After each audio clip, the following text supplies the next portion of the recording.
প্রতি বছরই আমের সিজনে আম দিয়ে নতুন নতুন আচার, নতুন নতুন আইটেম তৈরি করে খেতে কার না ভালো লাগে। হ্যালো এভরিওয়ান, কেমন আছেন সবাই? আমার নতুন একটি ব্লগে আপনাদের স্বাগত জানাচ্ছি। আজকে আমি আপনাদের সামনে নিয়ে হাজির হয়েছে দারুণ মজার মুখরোচক একটি আমের রেসিপি নিয়ে।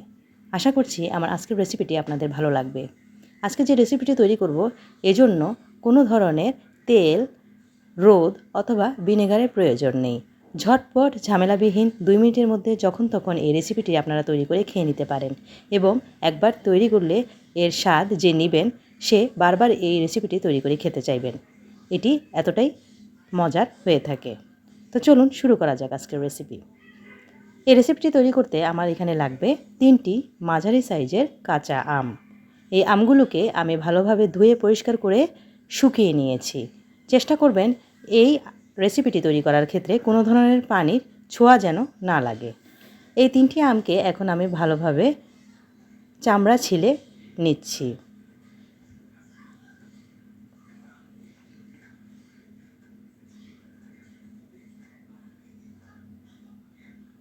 আমগুলোকে এমনভাবে চামড়া ছিলবেন যেন আমের গায়ে কোনো ধরনের সবুজ অংশ না লেগে থাকে।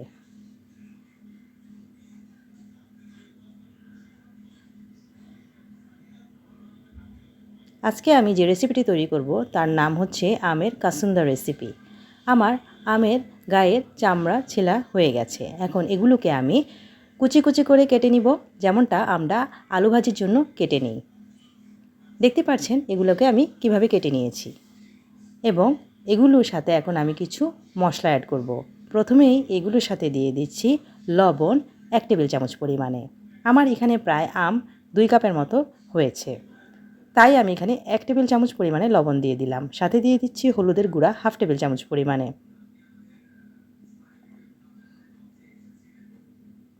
হাত দিয়ে ভালোভাবে মেখে নিচ্ছি আমের সাথে লবণ এবং হলুদের গুঁড়াকে। এতে করে আম থেকে পানি বের হয়ে আসবে। এখন আমি অন্য একটি পাত্রে নিয়েছি 1/2 কাপ পরিমাণে চিনি। চিনিটাকে আমি এখন গ্রাইন্ডার জারে গ্রাইন্ড করে নিচ্ছি। এই চিনিটাকে এখন আমি এই মাখানো আমের সাথে দিয়ে দিচ্ছি। চিনিটা দিয়ে দেওয়ার পর আমি আবারও হাত দিয়ে ভালোভাবে মিশিয়ে নেব আমের সাথে চিনিকে।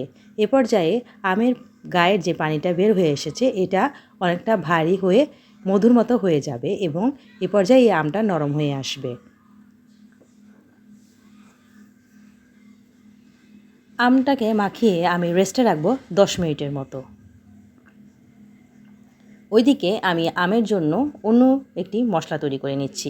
চলুন দেখিয়ে দিচ্ছি কিভাবে তৈরি করলাম।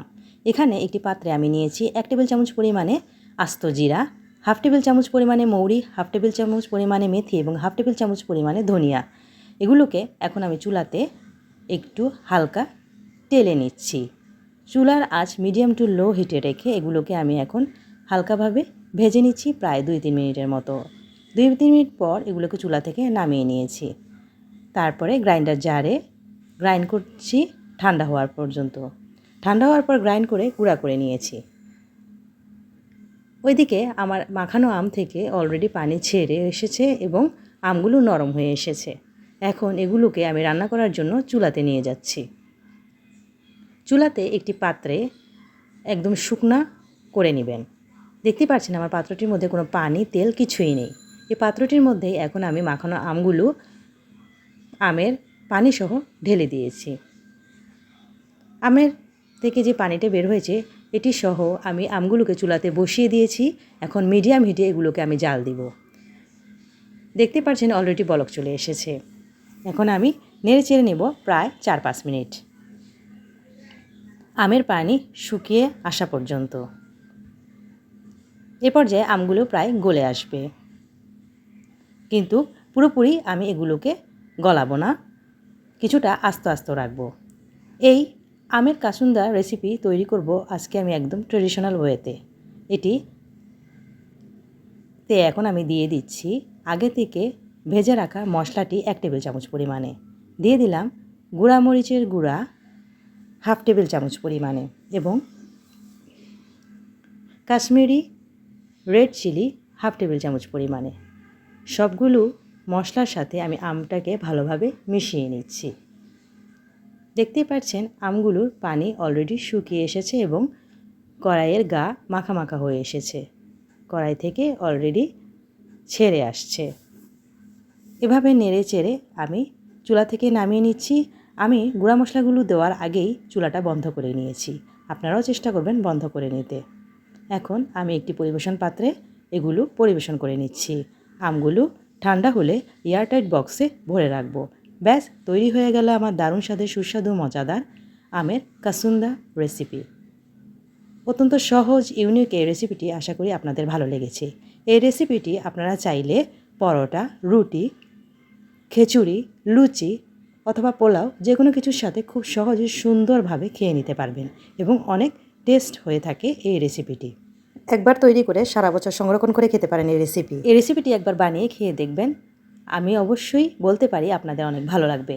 গতানুগতিক বিভিন্ন রেসিপির সাথে এই ভিন্নধর্মী রেসিপিটি আপনারা ট্রাই করে দেখতেই পারেন।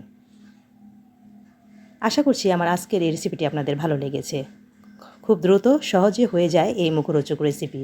আমের সিজন থাকতে থাকতে অবশ্যই কাঁচা আম দিয়ে এই রেসিপিটি ট্রাই করে খেয়ে দেখবেন। পরবর্তীতে হাজির হব নতুন কোনো রেসিপি নিয়ে। সে পর্যন্ত ভালো থাকবেন সবাই। আজকের মতো বিদায় নিচ্ছি। আল্লাহ হাফেজ।